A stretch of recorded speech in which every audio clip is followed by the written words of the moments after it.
просто в снегу. Камеры, да, друзья? Кому они теперь нужны, если снега так столько много, да? О, куча, видели, друзья? Вот это куча, да? В этом году снега, конечно, и здесь у нас хватает. А потому что его не вывозят, некуда вывозить даже вот так вот. Куда-то сильно вывести, получишь штраф. Так что все сидят и ждут, когда их будет прижимать водичкой. Московская, друзья. А раньше я на Т-130 по этой улице ездил. Сейчас бы никто бы не поверил, что я на бульдозере на Т-130 ездил. Ну, так вот запущено у нас никогда не было в городе. Ну, по ранешним. А снега было в те годы, на это году, в 2008-2006, вот так же. Колейности, чтоб не было, долбить заставляли, ездить вот так вот на бульдозере вдоль колейности, убирать, короче, вот этот снег. Сейчас снег никому не мешает. Сейчас по-другому делают. Делают предписания, а потом штраф, если ты не убрал снег. Вот эти первые этажи, они же все частные сейчас стали. Ну, как бы, и территория вокруг них тоже частная. Вот их обязали убирать. Ну, с одной стороны, оно правильно, как бы. Раз ты взялся, значит, берись и увози. Сейчас будем вот отсюда вывозить. Я в том году туда заезжал, а в этом году я туда, наверное, и не заеду даже.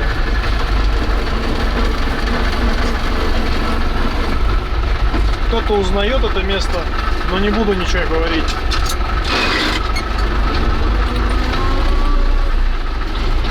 Оба.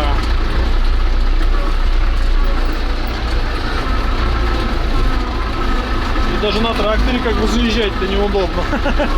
Не то что на легковой. Сугробы, сугробы, везде сугробы.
сегодня сыпет, вот видно, что посыпочка есть.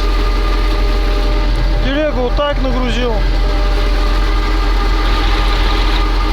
Едем помаленьку, толкаемся. Часто вижу этот трактор, но не знаю даже, вот, кто такой трактор купил. Смотрю, не раз и в деревне он у нас бывает. Хотя местные тоже трактора есть, но никто не колымет. Ну, может быть, это и есть местный трактор, я просто не в курсе всех событий. Кто его такой приобрел, Т-40, да?